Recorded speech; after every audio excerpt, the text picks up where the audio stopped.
क्षेत्र के प्रमुख health service provider Medanta hospital Lucknow ने एक महत्वपूर्ण उपलब्धि हासिल की है।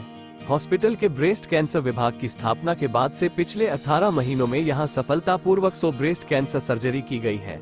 यह उपलब्धि अस्पताल की इस घातक बीमारी से लड़ रहे मरीजों को विश्वस्तरीय देखभाल प्रदान करने की प्रतिबद्धता को दर्शाती है।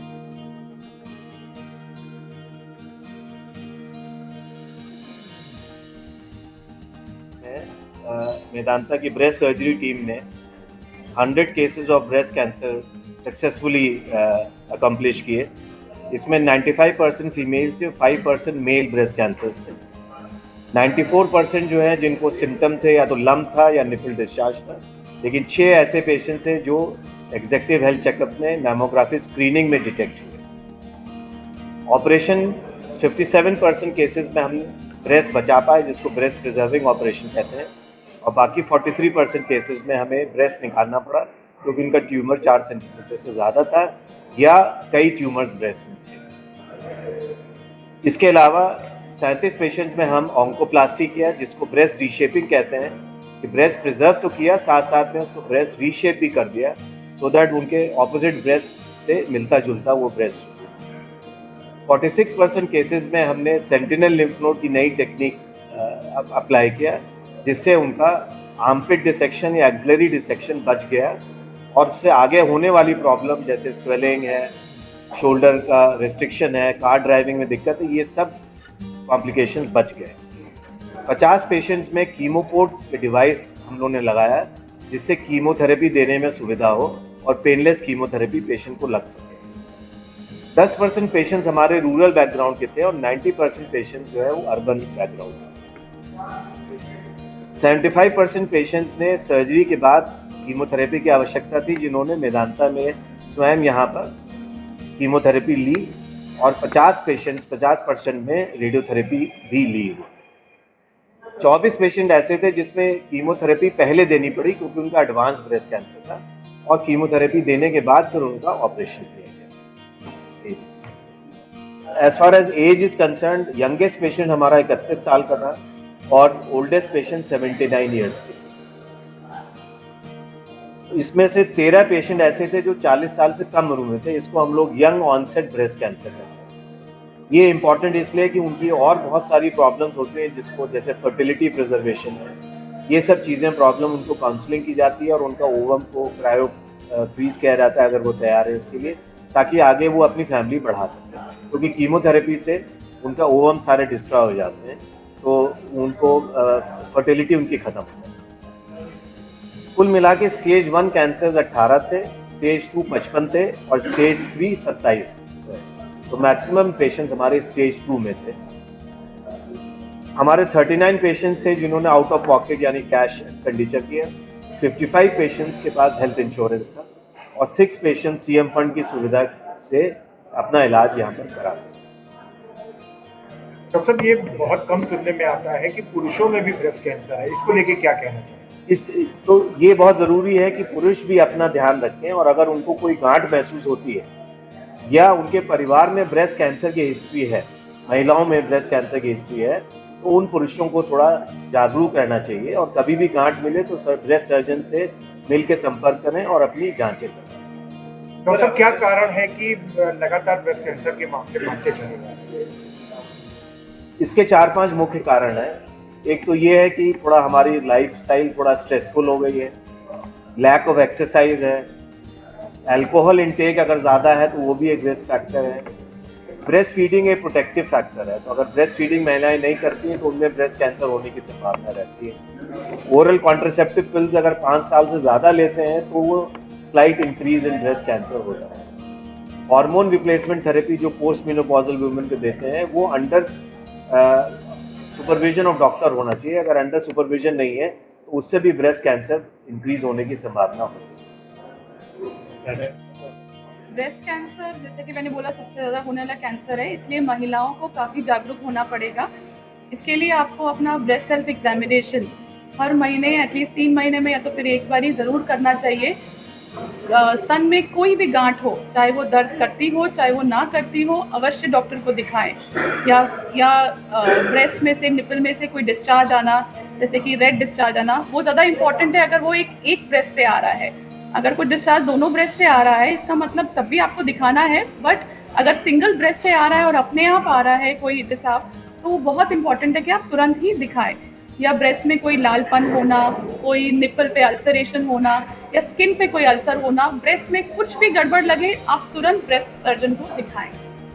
मैम क्या कारण है कि स्टेज 3 और 4 में ही ज्यादातर मामले आते हैं?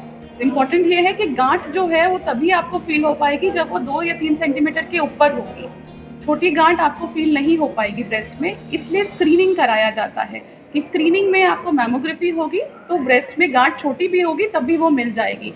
पर नॉर्मली ब्रेस्ट सेल्फ एग्जामिनेशन में अगर हम करेंगे तब भी छोटी गांठ मिल नहीं पाएगी और पेशेंट को समझ नहीं आएगा कि गांठ थी कि नहीं थी। जब वो गांठ बड़ी हो जाती है तभी मरीज को पता चलता है।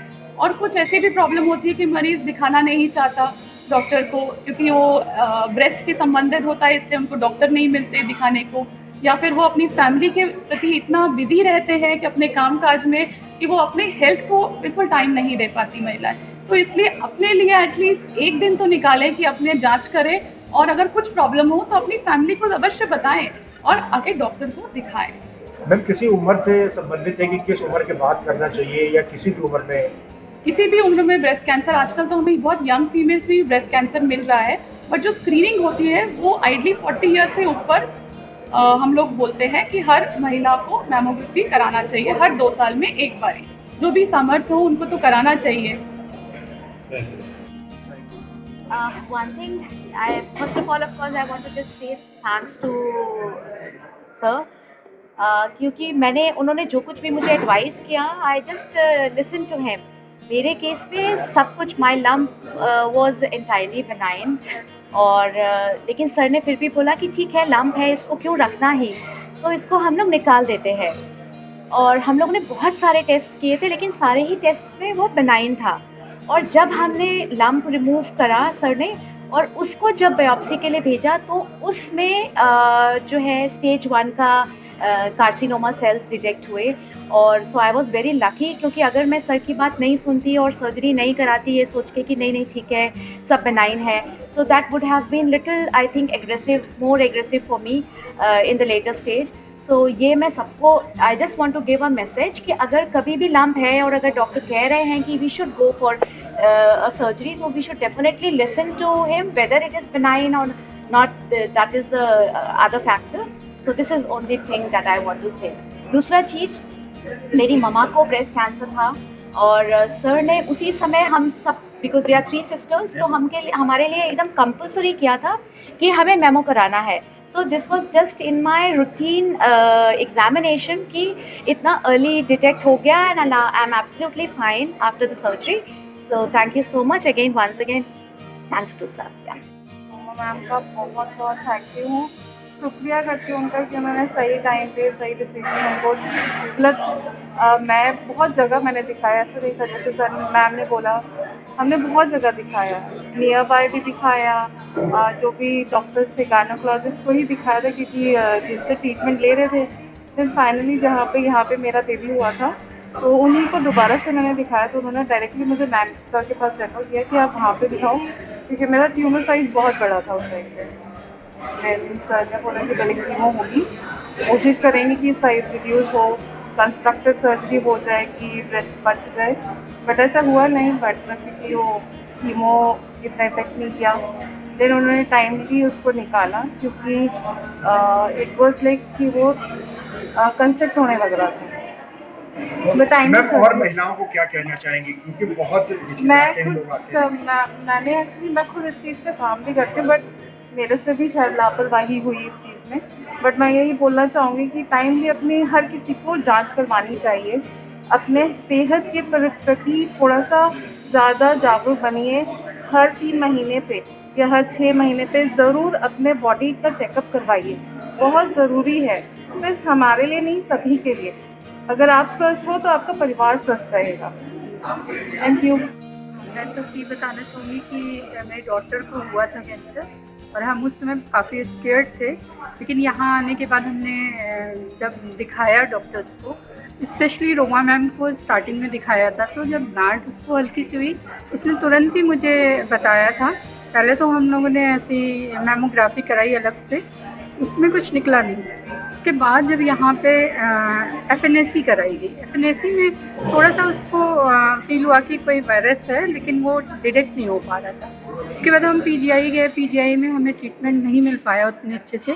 फिर से वापस हम मेदांता आए, रूमा मैम से कांटेक्ट किया, उसके साथ साथ मैं अमित सर से कांटेक्ट किया, तो फिर बायोप्सी हुई।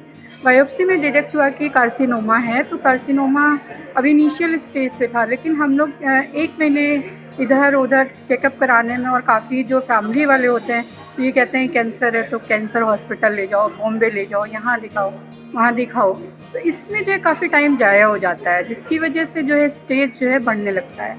तो ये थोड़ी सी एक इनिशियली सबको सोचना चाहिए कि कहीं पे भी ज़रा सी भी गांठ हो तो उसको नियरेस्ट पहले उसको कंफर्मेशन कर लेना चाहिए कि क्या कि उसमें है क्या। अगर वो उसमें कुछ डिटेक्ट होता है तो पहले तो आप अपने पहुंच वाली जगहों पे जा कर के उसको दिखाएं और सही से ट्रीटमेंट करें।